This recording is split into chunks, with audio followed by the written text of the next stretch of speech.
नाम जप में स्वाभाविक प्रीति, राधा राधा राधा राधा राधा राधा राधा, हर्ष में एक ऐसी लगन, एक ऐसी अगन जो बुझे ना, जो टूटे ना। नाम के प्रति एक विशेष प्रियता। हे भगवान की ऐसी प्रचंड माया है कि रोज नाम महिमा सुनते हैं, पकड़ नहीं पाते हैं, रोज सुनते हैं। कैसे बड़ा विचित्र खेल है। हम सब सुनते हैं, हम सबको पता है यहां से नाम रूपी धन लेके जाएंगे और कुछ नहीं। उसकी तरफ से कितने हम उदासीन हैं। जो हमारे साथ नहीं जाएगा उसमें कितनी लगन है, जो हमारे साथ जाएगा उसमें कितने हम उदासीन हैं। उदासीन, कोई पीड़ा नहीं नाम के बिना हमारा समय नष्ट हो रहा है। अब सोचो, कोई व्यापारी अगर वो 100 रुपए का घाटा हो जाए तो बर्दाश्त नहीं करता, क्योंकि वो और 100 रुपए प्लस मुनाफा ही चाहेगा। आप नाम के व्यापारी मानवदेह प्राप्त करके नाम का व्यापार करने के लिए आए हैं, आपका नाम छूट गया, आप घाटा बर्दाश्त कर लिए, इसका मतलब नाम के प्रति महत्व तो नहीं है आपका। बहुत विचित्र माया। जब नाम महिमा सुनो तो लगता है आज से केवल नाम ही जप करेंगे। थोड़ी देर के बाद एक ऐसी हवा चली कि भूल गए कि हमने कुछ सोचा भी था नाम के प्रति। लाखों बार नाम की महिमा सुनने पर भी नाम में रति नहीं होती। लेकिन जिसमें भक्ति का प्रादुर्भाव हो गया तो पहला लक्षण है वो नाम में रति कर लेता है। ये भगवान की माया नाम में रति नहीं होने देगी, पक्का। ये भगवान की भक्ति ही नाम में रति होने देती है। लाख समझाओ, नाम में रति नहीं हो सकती। और सब कुछ करने का मन करेगा, नाम सुमिरन का ये निश्चित निश्चित निश्चित भगवत प्राप्ति। अगर आपकी नाम की माला चल रही श्वासों में, बस निहाल हो जाओगे। कुछ पकड़ो या ना पकड़ो, निहाल हो जाओगे। मान लो हमारी बात। अच्छा, शरीर से कार्य करो, उसके लिए तो नहीं कह रहे कि आप पद्मासन लगाकर बैठो, सिद्धासन लगाकर बैठो। शरीर से कार्यरत रहो। मन में नाम चलता है सिद्धों का, साधकों का मन में नाम नहीं चलता। 2-4 बार चलेगा फिर भाग जाएगा मन विषयों में, आप भूल जाएंगे। ये खूब अनुभव की बात कह रहे हैं, इसमें किसी का तर्क काम नहीं करेगा। अनुभव के आगे तर्क काम नहीं करता, पढ़ी लिखी बात पे तर्क काम करता है। सामने मनोनुकूल विषय आया, भजन छूट गया। मनोनुकूल शरीर आया, संबंधी आया, पद आया, छूट गया नाम। जबकि त्रिभुवन की राज्य लक्ष्मी देने पर भी आधे पल के लिए जो प्रभु का विस्मरण ना करे उसे भक्त कहते हैं, उसे भागवत कहते हैं, महाभागवत कहते हैं। ये 20 लक्षण में सबसे पहला लक्षण है नाम जपने में रुचि, स्वाद आ जाता है। स्वाद, ऐसा स्वाद आता है कि रातों जग जग करके उपासक नाम जप करता है। भोजन पाने में डरता है, नाम न छूट जाए। मित्रता करने में डरता है, नाम न छूट जाए। सगे सने संबंधियों से बात करने में डरता है, नाम न छूट जाए। बलिहारी है उसके चरणारविंद की, जो ऐसी नाम में स्वाद वृत्ति आ गई है। ये बड़ी विचित्र माया है। गोस्वामी तुलसीदास जी कह रहे हैं, हे हरि कस न हरहु भ्रम भारी। भारी भ्रम पैदा हो गया, लाख बार समझाओ फिर भी भारी भ्रम है। बहुत विचित्र है, बहुत विचित्र। जो जानता नहीं है उससे गलती हो जाए तो बात चलो गलती हो गई, लेकिन अपने लोग तो जानते हैं ना, सत्संग सुनते हैं, सत्संग कहते हैं, फिर गलती के तो चांस नहीं होने चाहिए।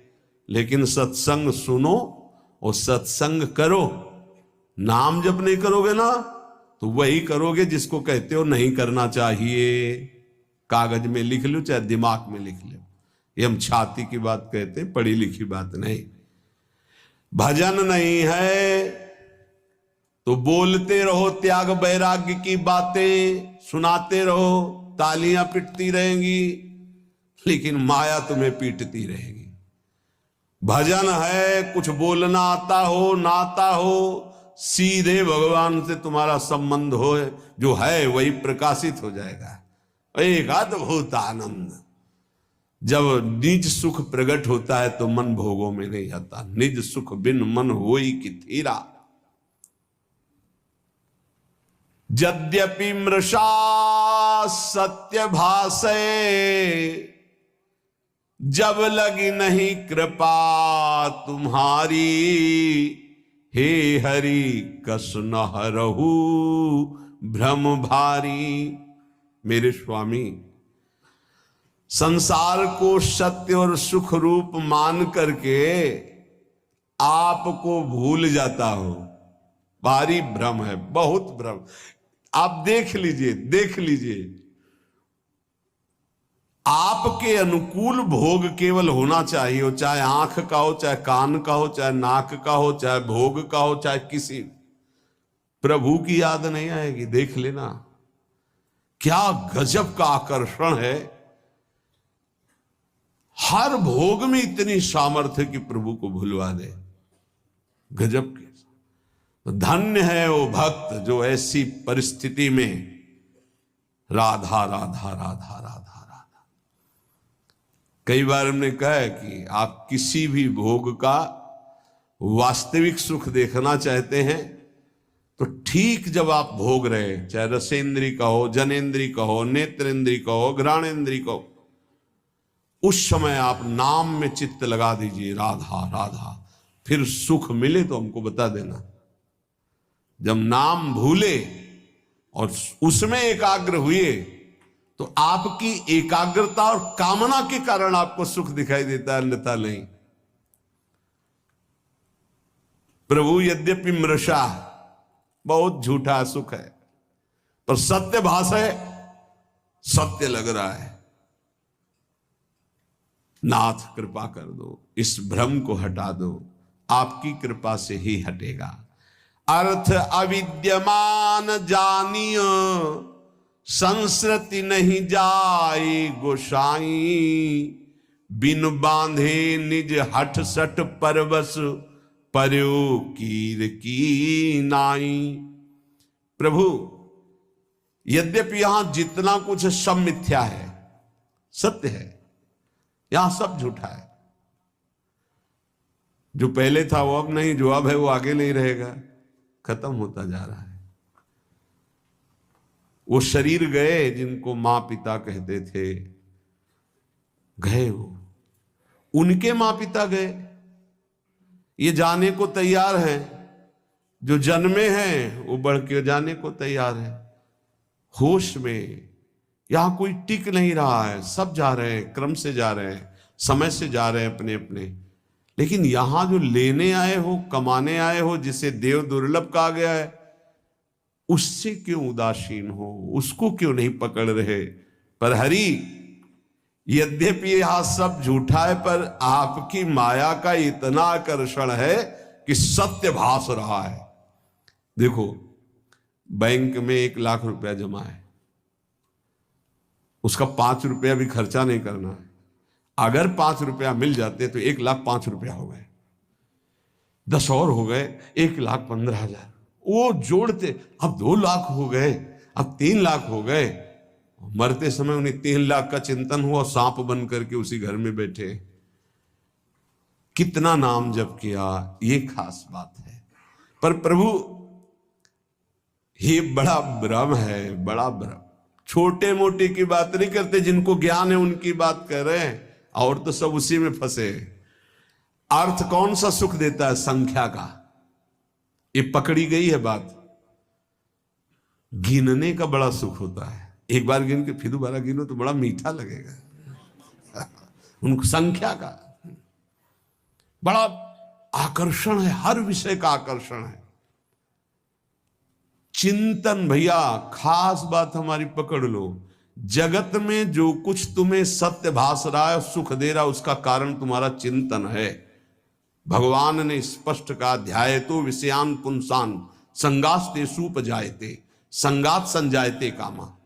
खास बात, अगर विषय चिंतन ना हो, धन चिंतन ना हो, भोग चिंतन ना हो, और फिर आपको तो कोई उसका महत्व नहीं। समलोष्टास्म कांचना, जिनका चिंतन भगवान में रहता है तो माटी का ढेला, सोने का और रुपया सब उनके लिए एक समान रहता है, कोई उसका महत्व नहीं रहता। महत्व न रहते हुए केवल व्यवहार दिखाई देता है, आंतरिक महत्व नहीं होता। प्रभु मैं ये जानता हूं, अर्थ अविद्यमान जानी, संस्कृति नहीं जाए गोसाई, बिनु बांधे निज हठ सठ परवश पर्यो कीर की लाई। मैं ये जानता हूं कि मेरा शरीर भी छूटेगा, धन भी छूट जाएगा, मैं जानता हूं कि पुत्र आदि परिवार के मेरे नहीं है। नहीं, परिचय बताओ, ये 20 साल पहले कहां थे? अगर आपका बहुत घनिष्ठ प्रेम है कि मेरा इकलौता लाडला पुत्र है, तो ये 20 साल पहले कहां था आप बताओ। इसके बाद ये जो कहां जाएगा आप बताओ, कितने दिन रुकेगा आप बताओ। कुछ नहीं, बेमतलब जैसे स्टेशन में कोई आके मिल जाए और बैठ जाए, हाथ मिलाए, चाय पिए तो मुझसे अपनापन कर ले, उसकी गाड़ी आई, चले गए, रोना शुरू कर दे। बोले क्यों? बोले वो हमारा दोस्त था, चला गया। ऐसे जानबूझ के हम फंस रहे हैं। प्रभु जैसे जो तोता है वो जानबूझ करके बंद जाता है, कई बार होता है। प्रभु ऐसे जानबूझ करके हम फंस गए। अब ऐसी और भगवान बीच बीच में सब आसक्तियों को हटाने के लिए विरोध करवाते रहते हैं। कटु वचन, प्रतिकूल व्यवहार, पुत्र से, पत्नी से, पति से, सबसे समझ कोई तेरा नहीं।